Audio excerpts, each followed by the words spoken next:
मात्र या जिल्ह्यातून आता वेगळ्या आरोळ्या ह्या ऐकू येत आहेत की रोज माईकवरून जी शिवराळ भाषा इथले जे मंत्री वापरत आहेत ही या जिल्ह्यालाच नव्हे तर महाराष्ट्राला कुठेतरी काळिमा फासण्याचा हा एक प्रयत्न जो राणे बंधूंकडून जो चालला आहे हा दुःखद आहे।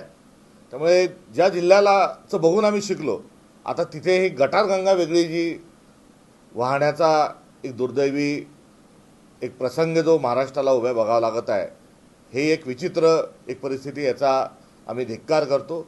आणि कशासाठी हे करतात आहे तर मीडियामध्ये राहण्याकरता हा द्वेष कशासाठी पसरवतात आहे, ती शब्दात त्यांची कोणची, त्यांची भाषा कोणची की एकीकडे पाडगावकर म्हणतात प्रेम म्हणजे प्रेम असतं तुमचं आणि आमचं सेम असतं, हे उठले की म्हणतात तुमचं आमचं काहीच सेम नाही।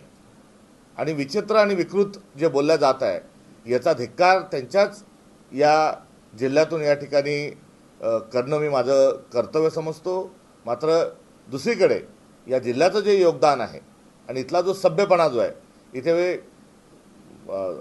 एकापेक्षा एक सरस असे खासदार झालेले ज्यांनी संसदीय प्रणाली उभ्या महाराष्ट्राला नव्हे भारताला ज्यांनी दाखवून दिली ते दंडवतेजी या जिल्ह्यातले की ज्यांनी पूर्ण आपल्या हयातीमध्ये विरोधी पक्ष कसा असावा याची सभ्यता घालून दिली आहे, सत्तेत गेल्यानंतर कसं राहावं हेही केलेली आहे।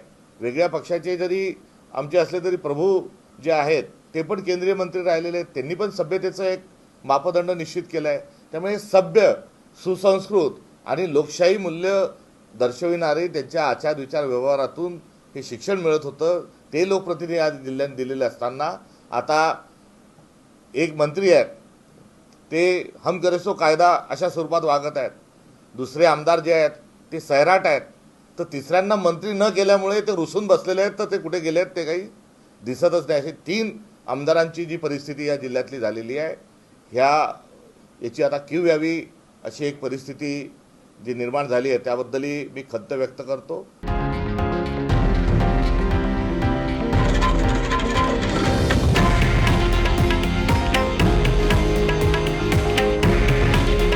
हे आहे देशातील नंबर 1 न्यूज नेटवर्क आणि आपण पाहत आहात TV9 मराठी।